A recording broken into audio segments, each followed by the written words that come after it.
Good morning and welcome back to Papa B's Old Time Repair and Restoration. I'm Mike, and today we're going to do a catch-up video of the things we've been doing the past few weeks. And to be right honest with you folks, it's been too hot to film anything around here. The heat has just been oppressive and has caused problems with the cameras and the microphones and everything else. Plus, it's just been miserable to work. So we're going to try to catch you up with some film clips that I've taken previously on the DI project. And I've also been working on this 1938 AR behind me. And I haven't shown much of this on the video, but I'm doing this for a gentleman that lives about 90 minutes from me here. And time is kind of the essence, and I just haven't been filming a lot of it, so I apologize for that.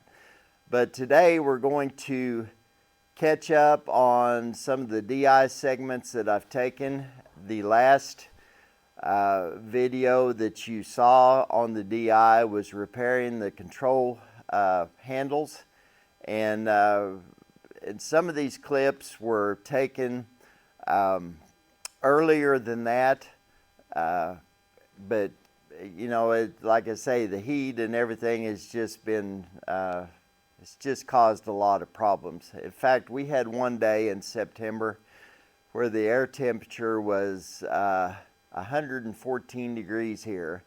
And it's, I don't like to work in things like that. So that's just kind of the way it was. So anyway, we're going to get back on the DI, and we're going to show you some clips, and we'll see how we get along. I'd also like to say that one of the things that's happened in the last couple of months is we had our local show here in Fairview, Oklahoma, the Major County Historical Society Threshing Bee, and that took up some of our time as well. That happened on the 27th and 28th of September.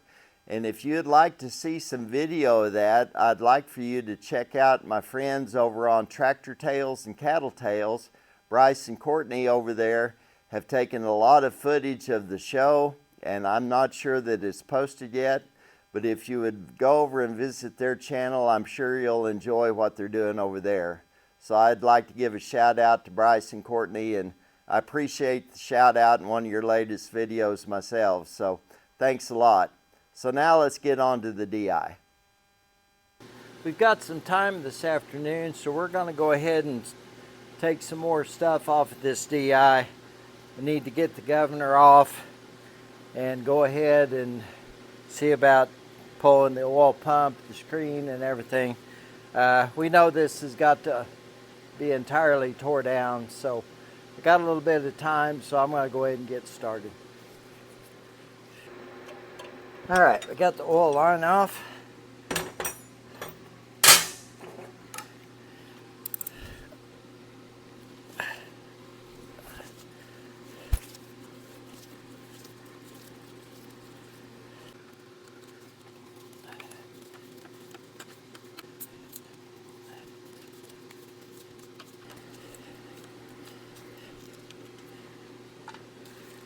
Okay, we got her off. Here we go. Popped off real good.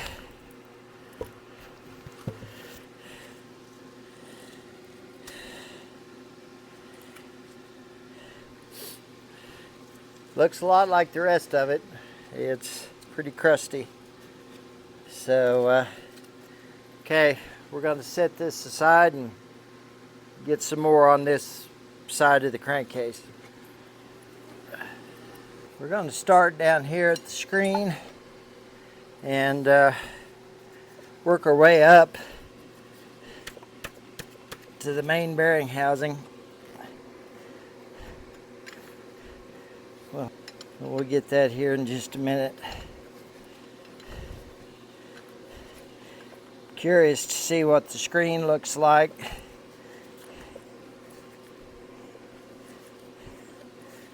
Especially with the amount of water that this tractor's had in it.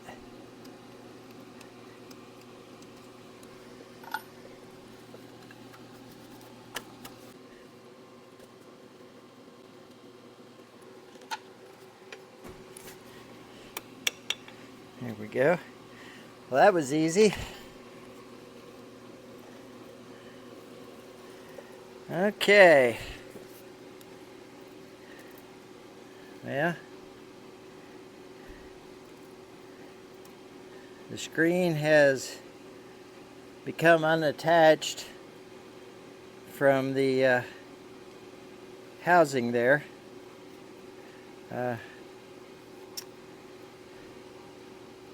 So we'll set that aside. There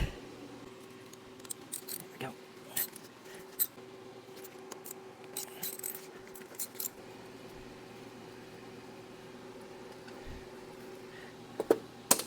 All right.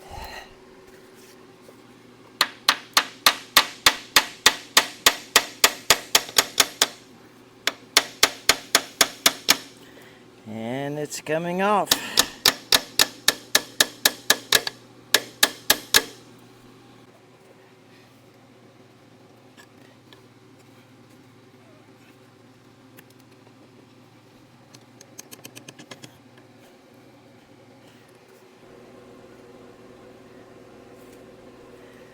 There, we're moving.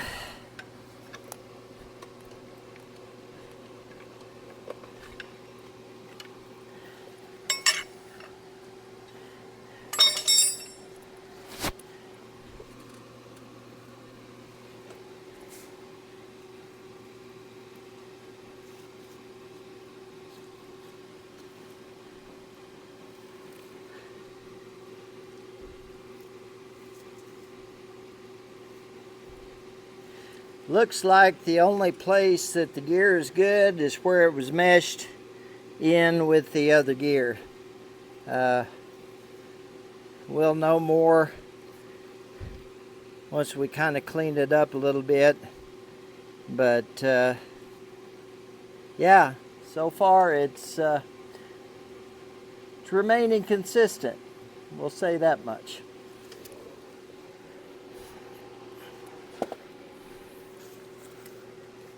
Go ahead and pull this oil slinger housing off.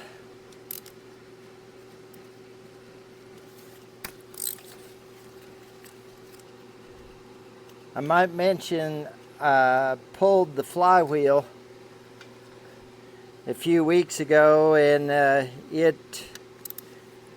came right off. Once I got the tension off of the flywheel bolts, it slid right off, so that was good. It's one of the few things on here that hasn't tried to fight you to the bitter end anyway.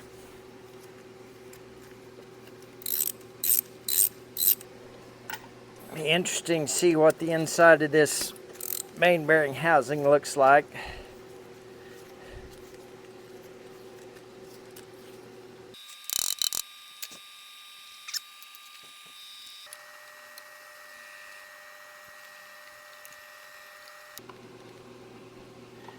Slowly easing it off. Almost. There we go. Okay, that really is not terrible. We got the old gasket. See if by chance the slinger itself is inclined to move.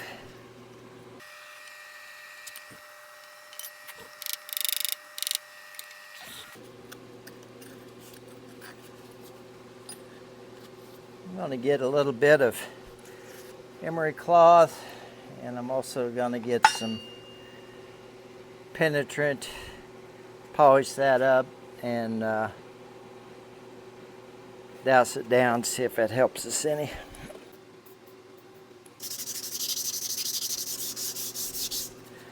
This is a piece of 600 that I had, and the only reason I'm using something that fine is I already had it out and I've already used it. So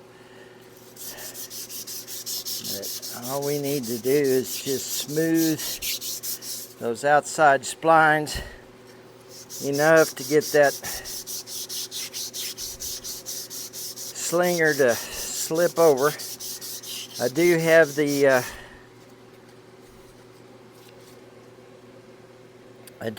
little key still in here that I will have to get out. But let's see if we're going to do any better.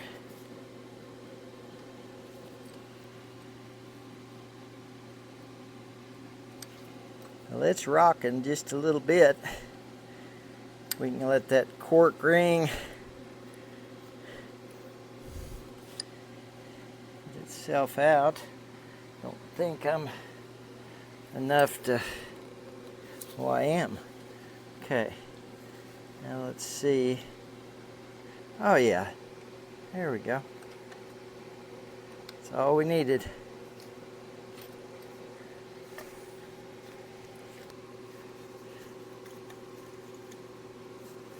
There we are.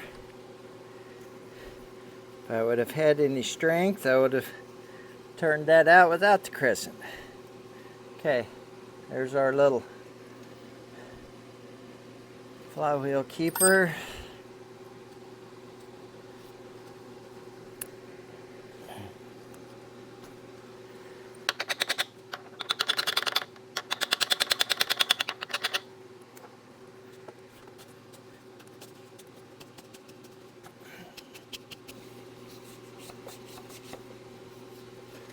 All right.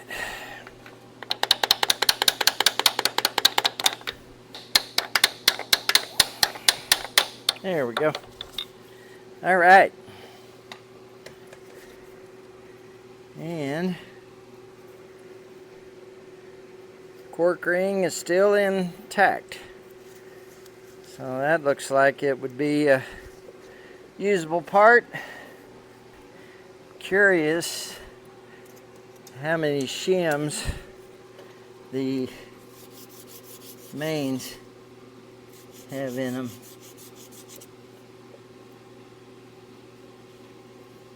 And I'm also curious if the water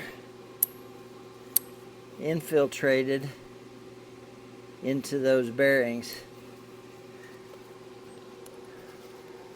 I'll bring you in and show you what this looks like. Okay, right there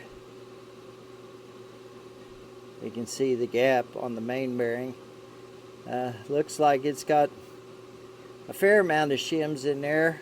We won't know until we get it out, but I think this is as far as I'm going to go this afternoon.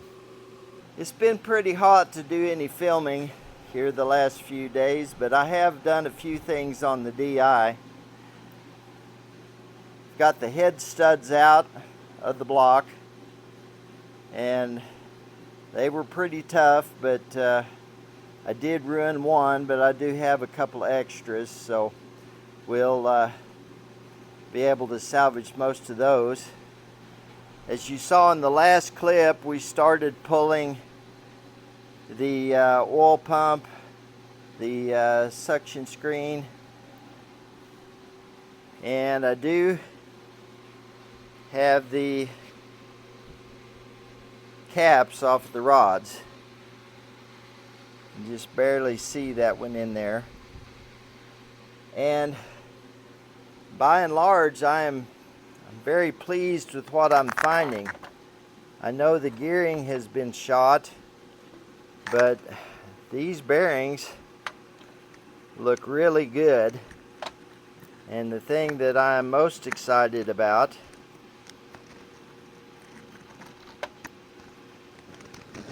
is look at the number of shims that we still have. We have a lot of shims left in these, so hopefully, even though the gear is bad on the crankshaft, hopefully the crankshaft will be okay. So, but yeah, so far there was some emulsified oil on the bearings, but not much in the way of any rust or any corrosion. And even I haven't cleaned anything off of the rod journals. So, yeah, let's hope. One other thing that I've done, I'll move around here. Let me grab my gloves right fast.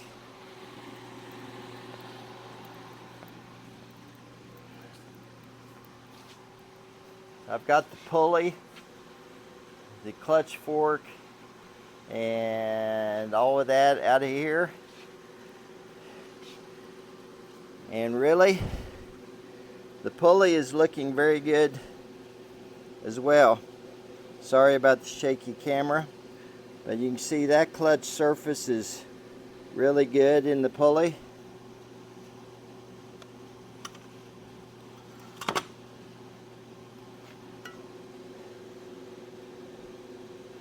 Even though I may not use these, the clutch facings are good.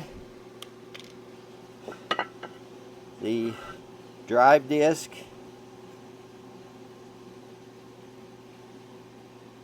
appears to be just fine. It's good on this side.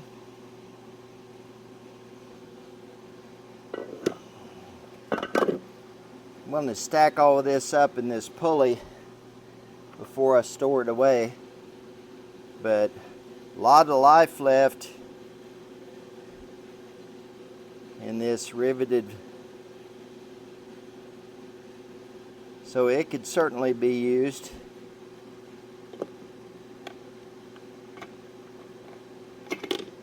There we go. The next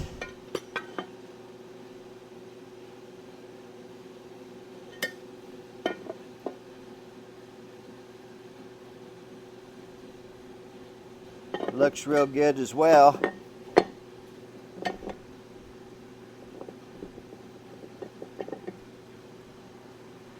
Oh, come on, fall in there. Well, we'll do that in a minute. Change hands here. The next clutch facing is real good as well.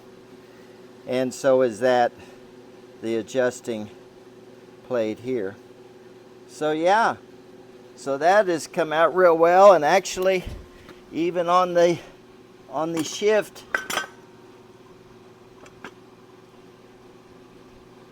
somewhere, but it's not terrible. So it just really makes you wonder how many hours is really on this tractor. I don't know. I think what I'm going to do next is I'm going to work, and I'm going to see about getting the axle broke loose and work toward getting the block pulled off. I'm going to have to pull the block, of course, with the rods, because I can't move this crankshaft at all.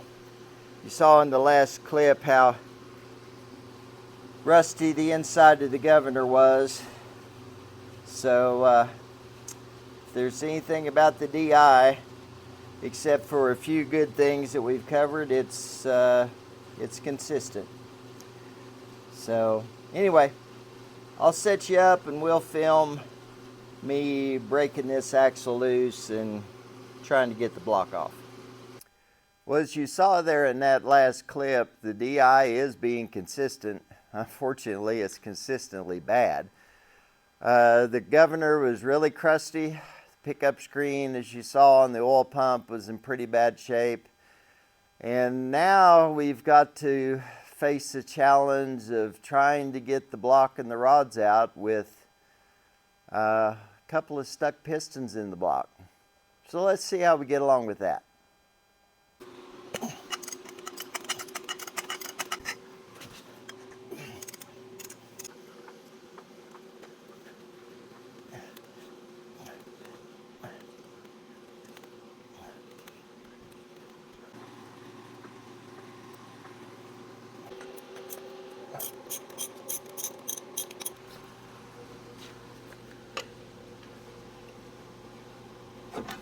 There we go. Okay, well, we're making progress. The axle is away from the engine block, and now we got the challenge of trying to get that out of the crankcase. I do have the rod caps off of the rods already, and I just barely had enough clearance to do that. As you may well know, the engine will not turn over because the pistons are stuck in the bore, and it's been challenging so far, but let's see how we get along with getting the block off the crankcase.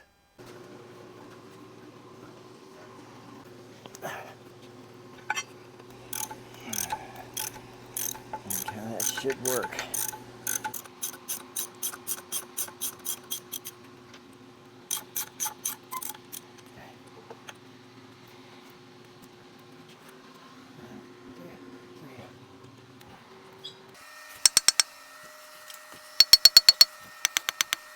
We got some movement. The only rod bolts that I couldn't take out were the top ones on this left-hand cylinder. I do have rubber hoses drove over the threads, so I think we can keep from scarring that up, but I really need to get this crankshaft to move as we're moving out so I can drop this rod down where the bolts are hitting on the drip tray that feeds the oil, and I'm not sure exactly where it feeds the oil, but anyway, I think it diverts it over here toward these gears, runs this way, but anyway, we'll keep at it. There we go. Okay. All right, we've moved. I don't know what the chance of that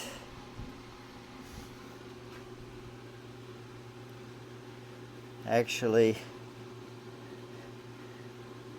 it hasn't moved. It hasn't moved really off of the journals yet, so let's go ahead and these last two off, and we'll see how we do.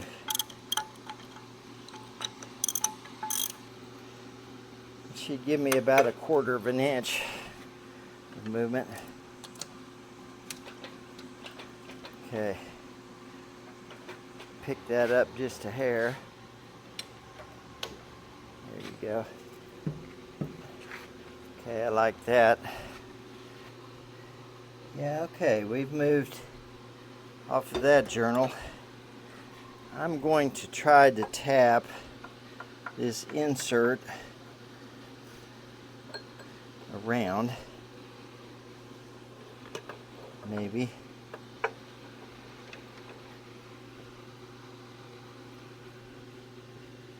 Well, that rod's not even moving up and down. Okay, got that insert out of the left-hand cylinder. I'm going to set that right in there. Now the left-hand rod will move. The right-hand rod is pretty well stuck fast. Wow. Wow, wow, wow.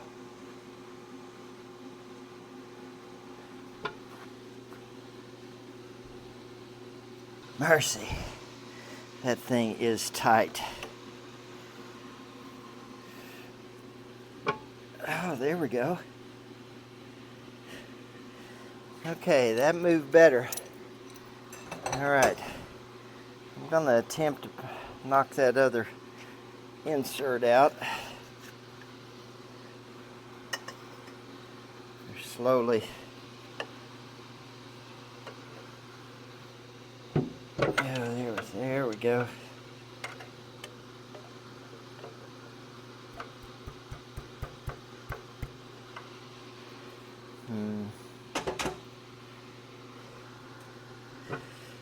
sure stand to have that extra clearance.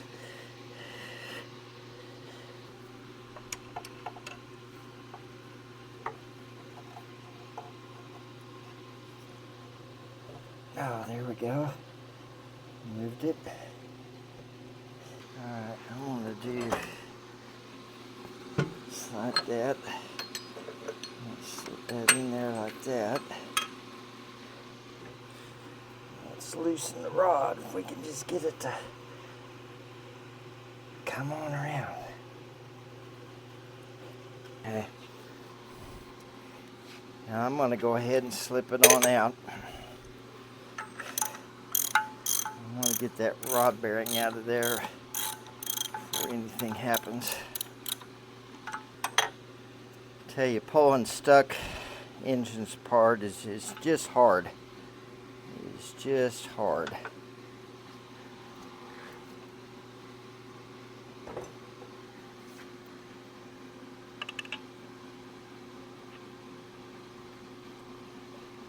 Okay.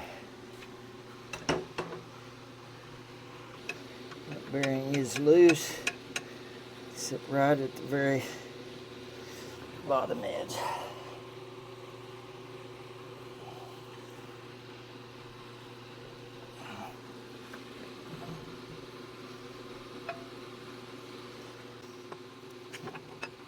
Come on. Come on.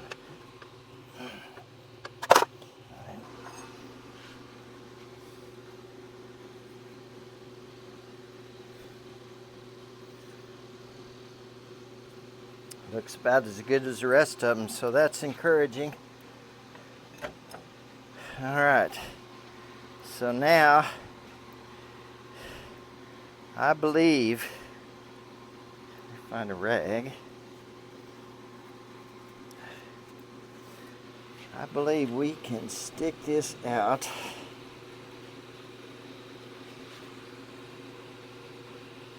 Oh, there, I got the rod to move. Okay. It's actually probably the wrong way for me to have the rod move. Okay. Let's see if I can get it back up.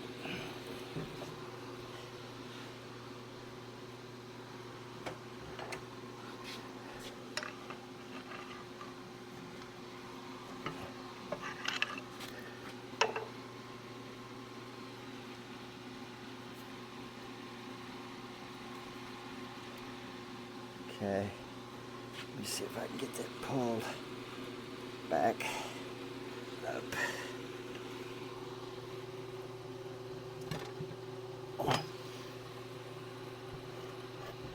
There.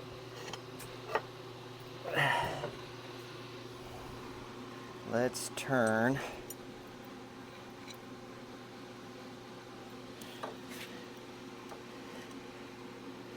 Crankshaft.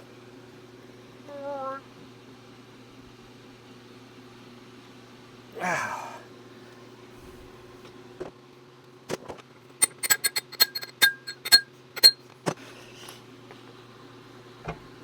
There. Still awfully tight, but I may have just enough room to get these bolts out. I don't think I do have enough. I mean to tell you, she is rolling tight. I just don't think.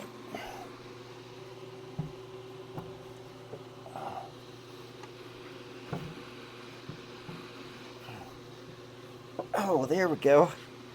There we go. That's all she took. I got that rod up by the counterweight. That should slide on by. Should slide on by that counterweight. There we go.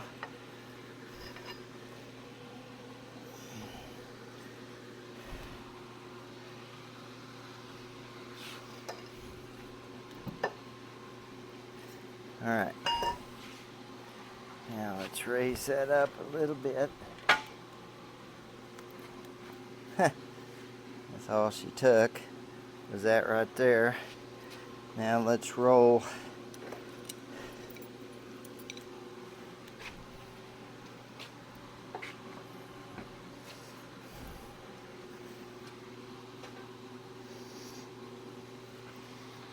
There we are. Here we are. All right. Whew! Made it. Good deal.